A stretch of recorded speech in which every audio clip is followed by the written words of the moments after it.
Right మరో breaking news చూస్తున్నాం. AP liquor scam కేసులో సిట్ దూకుడు పెంచింది. ఈ కేసులో సజ్జల శ్రీధర్ రెడ్డిని సిట్ అధికారులు కస్టడీకి తీసుకున్నారు.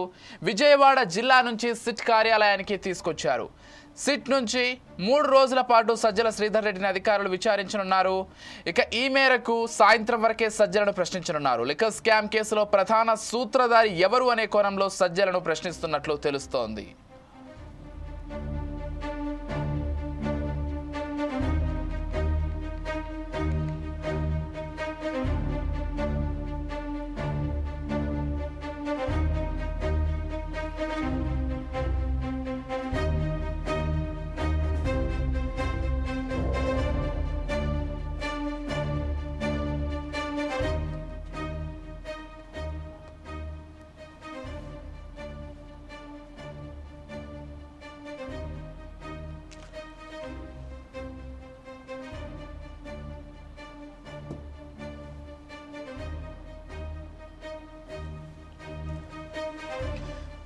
ఏపీ లిక్కర్ స్కామ్ కేసులో సిట్ దూకుడు పెంచింది. ఈ కేసులో సజ్జల శ్రీధర్ రెడ్డిని సిట్ అధికారులు కస్టడీకి తీసుకున్నారు. విజయవాడ జిల్లా నుంచి సిట్ కార్యాలయానికి తీసుకొచ్చారు. నేటి నుంచి 3 రోజుల పాటు సజ్జల శ్రీధర్ రెడ్డిని అధికారులు విచారించనున్నారు. ఈ మేరకు సాయంత్రం వరకే సజ్జలకు ప్రశ్నించనున్నారు. ఇక లిక్కర్ స్కామ్ కేసులో ప్రధాన సూత్రధారి ఎవరు అనే కోణంలో సజ్జలను ప్రశ్నిస్తున్నట్లు తెలుస్తోంది. ఇదే అంశానికి సంబంధించి మరింత సమాచారం అందించడానికి మా ఇన్పుట్ ఎడిటర్ శ్రీనివాస్ ఫోన్ ద్వారా సిద్ధంగా ఉన్నారు. చెప్పండి శ్రీనివాస్. రైట్ విజయ్, ఏదైతే లిక్కర్ స్కామ్ కేసుకు సంబంధించి సిట్ తన విచారణను వేగవంతం చేసింది. అందులో భాగంగానే ఈ స్కామ్ కు సంబంధించి ఎవరైతే సజ్జల శ్రీధర్ రెడ్డి ఉన్నారో సజ్జల శ్రీధర్ రెడ్డి, సజ్జల రామకృష్ణ, అదేవిధంగా గత వైఎస్ జగన్ ప్రభుత్వ హయాంలో ప్రభుత్వంలో కీలక పాత్ర పోషించారు. సో ఆయన కూడా ఈ లిక్కర్ స్కామ్ కు సంబంధించి ఆయన విచారణ తీసుకోవడం జరిగింది. 3 రోజుల పాటు విచారణ ఉండబోతుంది. విచారణలో లిక్కర్ స్కామ్ సంబంధించి లిక్కర్ విధి విధానాలు రూపొందించిన ఎవరు, అందులో కీలక పాత్రధారులు ఎవరు, అదేవిధంగా లిక్కర్ స్కామ్ లో జరిగిన స్కామ్ ఏ విధంగా జరిగింది, ఏదైతే ఫండ్ విదేశాలకు వెళ్ళి అట్టు మన దేశం తిరిగి వచ్చిందని చెప్పి ఆరోపణలు వస్తుంది, వాటిలో ఎంతవరకు వస్తుంది. అదేవిధంగా ఇతరుల పాత్ర, ముఖ్యంగా ఏదైతే వైఎస్ జగన్మోహన్ రెడ్డి చుట్టూ ఈ కేసును తిప్పే ప్రయత్నం చేస్తున్నారు కాబట్టి అందులో రాజ్య ముఖ్యమంత్రి జగన్మోహన్ రెడ్డి పాత్ర ఎంత, అదేవిధంగా మిథున్ రెడ్డి పాత్ర, తదితర అంశాలు, నాగశేఖర రెడ్డి అంశం కూడా ప్రధానంగా రాబోతుంది. సో ఇవన్నీ కూడా విషయాలు అన్నింటిలో కూడా దీనికి సంబంధించి 3 రోజుల కస్టడీలో పోలీసులు అడగబోతున్నారు.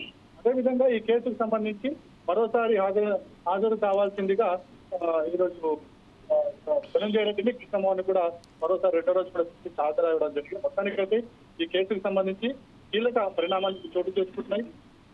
ఈ కేసును త్వరితగతిన విచారించి కోర్టుకు సబ్మిట్ చేసేందుకు కూడా సిట్ అధికారులు పూర్తి స్థాయిలో ప్రయత్నిస్తున్నారు. ఎస్, అంటే శ్రీనివాస్, ప్రధానంగా లిక్కర్ స్కామ్కు సంబంధించిన తెలంగాణలో ఎంత హైలైట్ అయిందో మనం చూసామైతే ఏపీ లిక్కర్ స్కామ్ దేశంలోనే ఒక సంచలనంగా మారబోతుందని ఇప్పటికే కూటమి నేతలైతే చెప్తున్నారు. దీనికి సంబంధించి సిట్ విచారణ చేస్తోంది. మరోవైపు ఇటు ఈడీ కావచ్చు, వీళ్ళు కూడా ఇన్వాల్వ్ అయ్యే అవకాశం ఉందనేటువంటి సమాచారం కూడా అందుతోంది. అంటే గత వైసీపీ ప్రభుత్వంలో ఎంత భారీ ఎత్తున లిక్కర్ స్కామ్ జరిగింది అనే దానికి సంబంధించి కూటమి నేతలు పదే ఆరోపణలు చేస్తున్నారు. అంటే వాస్తవంగానే అంత పెద్ద ఎత్తున జరిగి ఉండే అవకాశం ఉందా శ్రీనివాస్? విజయ్, ఇది రాజకీయంగా జరుగుతున్న పరిణామాలే తప్ప ఇందులో వాస్తవాలు ఎంతవరకు అనేది ఇప్పుడే మనం చెప్పలేము. ఎందుకంటే ఇది కూటమి ప్రభుత్వం అధికారంలోకి రాగానే వైఎస్ జగన్మోహన్ రెడ్డి చుట్టూ ఈ కేసును తిప్పే ప్రయత్నం చేస్తుందని చెప్పి వైసీపీ నేతలు పదే ఆరోపణలు చేస్తున్నారు. అంతేకాదు, ఏదైతే వైసీపీ ముందు నుంచి చెప్తుంది ఇది కేవలం ఇది ఎవరికి కూడా ఇవ్వలేదు, లిక్కర్ అంతా కూడా లిక్కర్ పాలసీ అంతా ప్రభుత్వమే దగ్గరుండి ఈ మధ్యాహ్నం అమ్మింది, దీనికి సంబంధించిన నగదంతా కూడా ప్రభుత్వానికే చేరుకుంది, ఇందులో స్కామ్ ఎక్కడ ఉంది అనేది కూడా వైసీపీ అడుగుతుంది. అదేవిధంగా ఒకవేళ స్కామ్ ఉంటే పట్టుకోండి, మాకంత అదేమి లేదు, శిక్షించమని కూడా వాళ్ళు చెబుతున్నారు. అయితే దీనికి సంబంధించి చూసుకుంటే కనుక ఇది ఒక రాజకీయంగా జరుగుతున్న ఒక కక్షగానే అందరూ భావిస్తున్నారు. మరోవైపు చూసుకుంటే కనుక ఈ కేసుకు సంబంధించి మనీ లాండరింగ్ జరిగిందనేది ఒక ఆరోపణ అయితే వస్తుంది. ఒకవేళ మనీ లాండరింగ్ జరిగింటే ఖచ్చితంగా ఈడీ ఇన్వాల్వ్మెంట్ ఉంటుంది. ఈడీ ఇన్వాల్వ్మెంట్ ఉంటుంది కాబట్టి ఆల్రెడీ ఇప్పటికీ ఈ కేసుకు సంబంధించి తగిన సాక్ష్యాలు ఎవరైతే ఇంతవరకు ఈడీ సిట్ విచారించిందో ఆ విచారణకు సంబంధించిన పత్రాలను, అదేవిధంగా కేసు ఎఫ్ఐఆర్ ఏదైతే దాఖలైందో ఎఫ్ఐఆర్ దాఖలు పత్రాలకు కూడా సమర్పించాల్సిందిగా ఈడీ సిట్ ను కోరడం జరిగింది. దీనికి సంబంధించి కూడా సిట్ తగిన వివరాలన్నీ కూడా అందించడం జరిగింది. అంటే ఇప్పుడు పరిస్థితి చూసుకుంటే కనుక ఒకవేళ నిజంగానే దీనికి సంబంధించి మనీ లాండరింగ్ జరిగిందంటే ఖచ్చితంగా ఈడీ ఇన్వాల్వ్మెంట్ ఉంటుంది. ఎందుకంటే సిట్ చెప్పిన ఆరోపణలు కావచ్చు, అదేవిధంగా ఇంకా అధికార పార్టీ చెప్పిన ఆరోపణలు ఏవైతున్నాయో 3,000 కోట్ల పైసలకు ఇక్కడ స్కామ్ జరిగిందని చెప్పేసి ఆరోపణలు ఉన్నాయి. సో ఒకవేళ ఇలాంటివి జరిగి ఏదైతే నిధులన్నీ కూడా దేశం దాటి మళ్ళీ దేశం స్వదేశానికి వచ్చినాయి అనే ఆరోపణ ఏదైతుందో దాన్ని సిట్ విచారించబోతుంది. అదేవిధంగా ఈ ఫండ్స్ ఎవరి ఖాతాలోకి వెళ్ళాయి, ఎలా వెళ్ళాయి అనే అంశాలన్నింటి మీద కూడా సిట్ విచారిస్తుంది. ఒకవేళ నిజంగానే అలా జరిగింది అని అనుమానాలు వస్తే కనుక ఖచ్చితంగా ఈడీ ఆ కేసును టేకప్ చేస్తుంది. ఆ టేకప్ లో నోటీసులు అందించవచ్చు. మళ్ళీ ఇంకోసారి తనకు కావాల్సిన వివరాల కోసము ఒకవేళ వాళ్ళు ఇచ్చే సమాధానాలు బట్టి ఇంకా ఎవరైనా ఇందులో ఇన్వాల్వ్మెంట్ ఉందా అనే దాన్ని బట్టి కోణంలో కూడా మరికొందరికి ప్రశ్నించే అవకాశం కూడా లేకపోలేదు. ఒకవేళ కనుక లిక్కర్ పాలసీలో అవకతవకలు జరిగాయని చెప్పేసి భావిస్తే కనుక ఖచ్చితంగా అందుకు బాధ్యులైన మీద చర్యలు అయితే ఖచ్చితంగా ఉంటే మనం చూసాము. తెలంగాణ లిక్కర్ స్కామ్ సంబంధించి ఢిల్లీ లిక్కర్ స్కామ్ లో ఏ విధంగా కవితని డీటీ ఎలా ఉంటాడింది ఏంటి అనేది.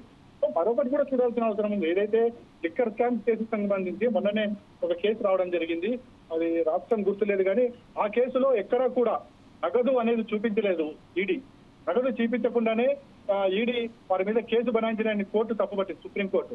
అసలు నగదంతో చూపించకుండా ఎలా చేతులు మారాయి, ఎలా మనీ లాండరింగ్ జరిగిందని చెప్పేసి ఈడీ మీద కూడా కోర్టులు ఆగ్రహాన్ని వ్యక్తం చేసిన సంఘటనలు కూడా ఉన్నాయి. సో ఇలాంటి పరిస్థితుల నేపథ్యంలో ఇప్పుడు ఈడీ ఆచితూచి అడిగేసే అవకాశం ఉంది. ఎందుకంటే ఖచ్చితంగా ఒకవేళ కనుక మనీ లాండరింగ్ అయితే మనీ ఎంత జప్తు చేశారని చూపించాల్సిన బాధ్యత ఈడీ మీద ఉంటుంది. సో ఇవన్నీ కూడా ముందుగా ఈడీ క్షుణ్ణంగా పరిశీలించి ఒకవేళ కనుక మనీ లాండరింగ్ జరిగిందని భావిస్తే ఖచ్చితంగా వాళ్ళని ప్రశ్నించిన తర్వాత వాళ్ళు సంతృప్తి చెందకపోతే ఈడీ వాళ్ళని అరెస్ట్ చేసే అవకాశం ఉంది. ఒకవేళ కనుక ఈడీ అరెస్ట్ చేస్తే మళ్ళీ అది కేసు సిబిఐకి వెళ్లే అవకాశం కూడా ఉంది. ఎందుకంటే అక్కడ మనీ లాండరింగ్ తో పాటు క్రిమినల్ కాన్స్పిరసీ కూడా ఉంటుంది కాబట్టి సిబిఐ కూడా కేసు వెళ్లే అవకాశం ఉంది. మొత్తానికైతే ఏపీకి సంబంధించిన లిక్కర్ స్కామ్ త్వరలో అయితే ఫెయిల్ అయితే కాదు. Thank you Srinivas.